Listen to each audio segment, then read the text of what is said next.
Pupuh 259, Mas Kumambang, 40 bait.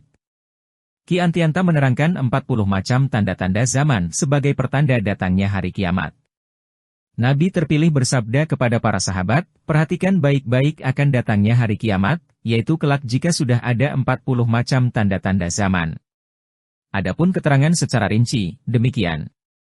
Hendaknya kalian ketahui, sebagai berikut, 1. Banyak masjid besar kecil yang dipakai untuk membicarakan permasalahan dunia. 2. Banyak alim ulama yang tidak melaksanakan tugas tanggung jawabnya. 3. Banyak orang yang meninggalkan salat dan meremehkan waktu sembahyang. 4. Banyak orang yang tidak melaksanakan zakat karena diperkirakan tidak ada hukumnya. 5. Bersamaan dengan bulan puasa, banyak orang yang tidak berpuasa, makan di tempat yang terbuka, tidak takut dan tidak malu. 6. Banyak orang yang menjauhi kebaikan dan menjalani tindak kejahatan.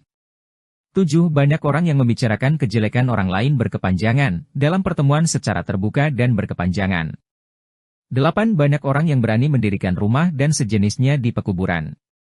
9. Banyak lelaki bertingkah laku seperti wanita, mengenakan emas, perak, dan sutra, sedangkan yang wanita menyerupai lelaki. 10. Banyak orang yang tidak memiliki rasa persaudaraan, dan banyak orang yang menyakitkan hati terhadap sesama.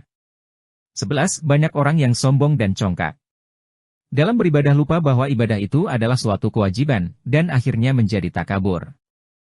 12. Banyak orang yang fasik, tidak percaya terhadap perintah syarak Nabi, tetapi menganggap dirinya sebagai orang adil. 13. Banyak saksi yang berbohong dan banyak orang yang benar-benar menyaksikan sesuatu, tetapi mengaku tidak mengetahuinya.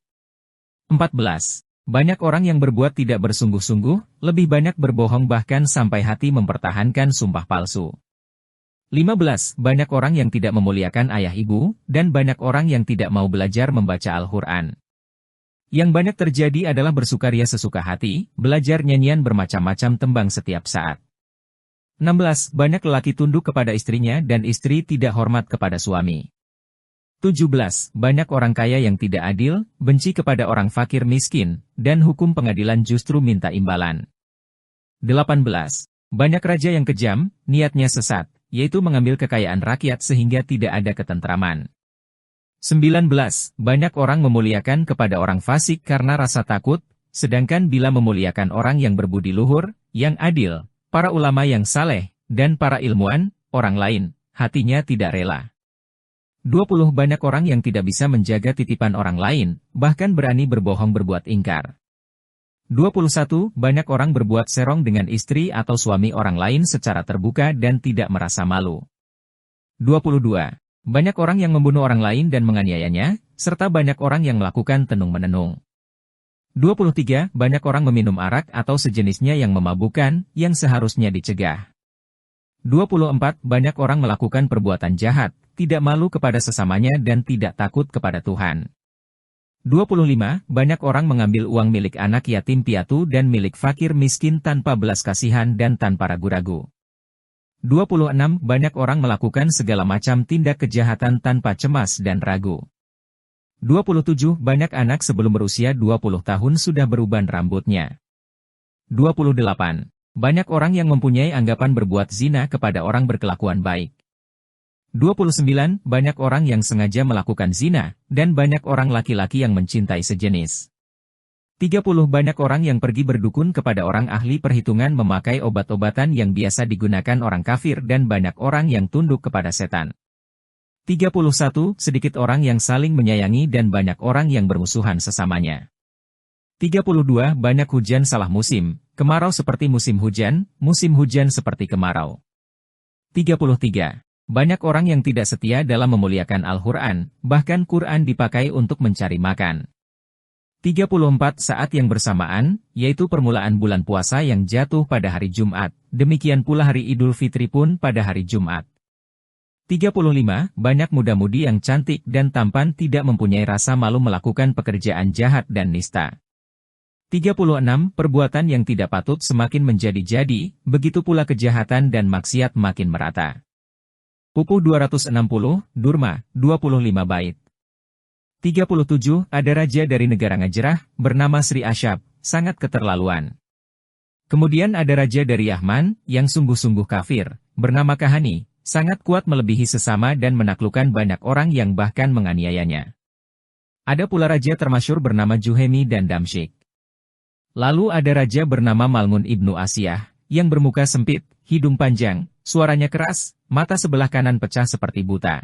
Raja ini berkelakuan seperti pertapa dan dermawan terhadap sesama manusia sehingga dihormati bahkan mempunyai pikiran semua fakir miskin dan para ulama itu amal raja yang paling baik. Kemudian Raja Malmun meninggal. 38 Kemudian ada raja bernama Malmun Asiyah, tidak beragama, dan tidak mempunyai rasa malu. Raja ini membunuh para ulama dan membunuh pertapa, serta merusak agama Islam. Raja Malmun Asiyah lalu menyerbu negara Rum, Sem, Ngarak, dan Karsani. Pada saat itu negara Rum diperintah oleh Prabu Kapti.